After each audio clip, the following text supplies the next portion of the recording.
Even when you're 10th and beat all to pieces, you never stop working and you never stop hustling. PJ finally acknowledges the black flag and the crew to go to work. And they've got a saw. They're grabbed hold of, listen. As the saw cuts the bed off the truck. Go.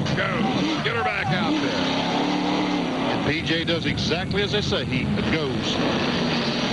And there you see the remains of the diehard Chevy #1. Started the season as a Ford, switched teams, and will now try to scramble back inside the top 10 here in the laps that remain. We should be about 20 to go as they rally for the restart. Look at Sprague's thing. It's almost beat up as badly as PJ's. The body men will be, if they like a lot of work, they'll be delighted next week when all these trucks hit Charlotte or wherever they call home. Well, they're supposed to go to Richmond. A lot of them are supposed to test in Richmond on Monday. I hope they better have a backup to test the backup truck. Skinner, Rutman, and Corelli at the top 3. And then Butler. Then Miller. That's your top 5. 9 trucks on the lead lap. Portengate, Sedgwick, Bliss. Straight is the last one on the lead lap. Churchill's hung in there pretty well here today. Jerry's kids doing a good job as we prepare for the restart. And one gets the feeling that they can do restarts from now until dark, and Skinner would just jump them every time. He's done it 3 times running. Let's see what happens this time. Rutman marshals his forces behind him, trying to figure out how to do something with that black 3. Crowd set. Going to be about 19 to go, I believe, as they come down. We're green, and we're back underway at Louisville Motor Speedway. Skinner is unstoppable. And Skinner gets a great jump, and Rutman had all kinds of problems getting going.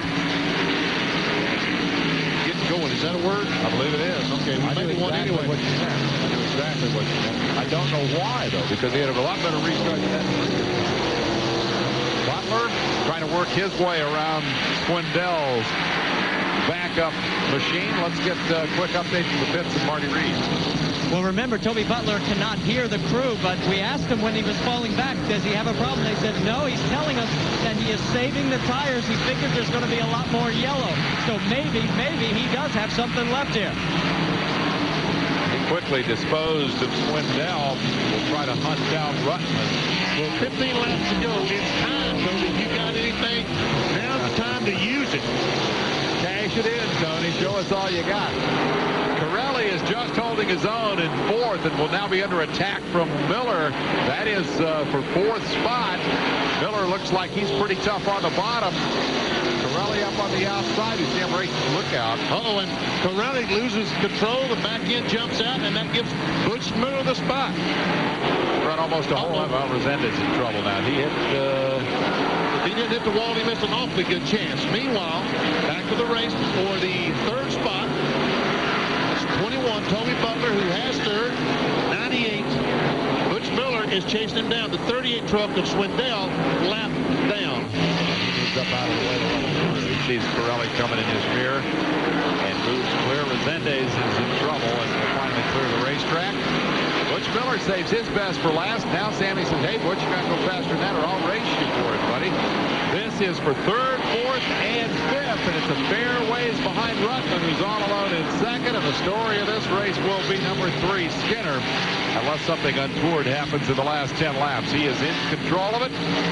Miller cannot pick up the point lead with 10 to go, but he can keep himself in the thick of it. Ooh, that was close. Man, that was close. And up the hill goes Toby Butler. I thought he was going to lose that position to Butch Miller.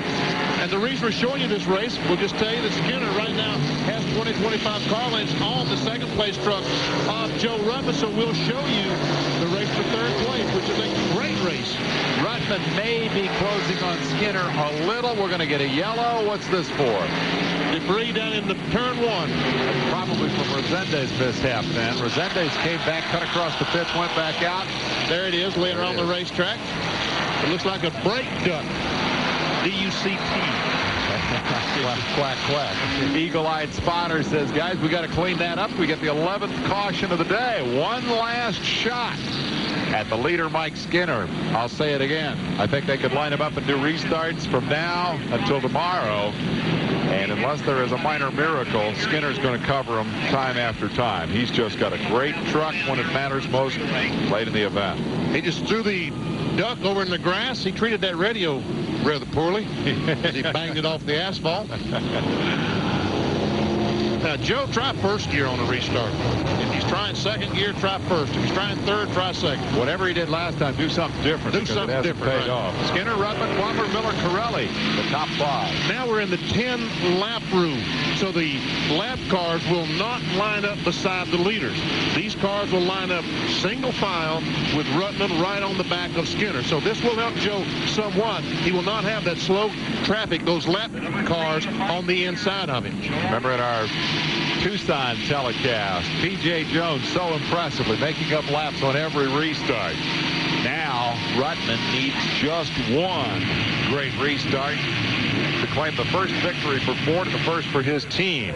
To try to get himself in front of the man who has won 3 times and started from the pole 5 times. The black 3, Mike Skinner. It's going to be very tough. We'll see it in a lap. They've been given the 1 to go signal as we set up for the finish. You know, maybe old Rutman has lulled Skinner into thinking that he can't restart.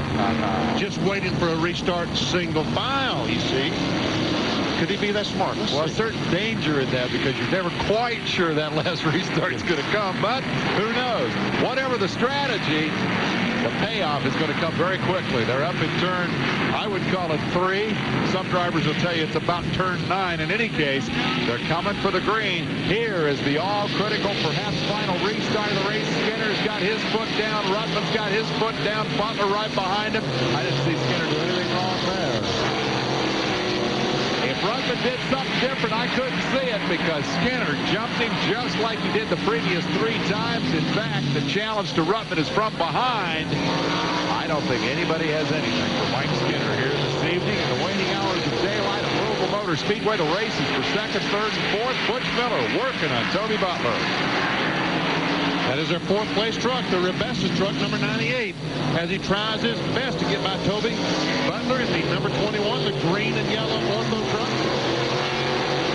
And there's the move up the inside. This may be it in the middle of the D on the backstretch. Butch puts the nose out front. Said, I'm a top 3 truck. Can I catch those guys up front? Laps are very, very short. He's going to have to do something in a big hurry. This one is almost over, and it's going to the book as a Skinner payday and heyday. There should be 1 to go this time by. Mike Skinner off turn 4 takes the white flag. Rutman frustrated and do nothing with it. Will sit back and settle for 2nd spot. And Butch Miller with a key pass at a critical moment will get to 3rd. This is 4th and 5th, and it may be decided at the wire. Will Corelli try to pull something off here with Butler? Crowd on its feet. Checkered flag falls for the 4th time this year on Mike Skinner. Butler held off Corelli for 4th and 5th. The runner-up spot to Rutman.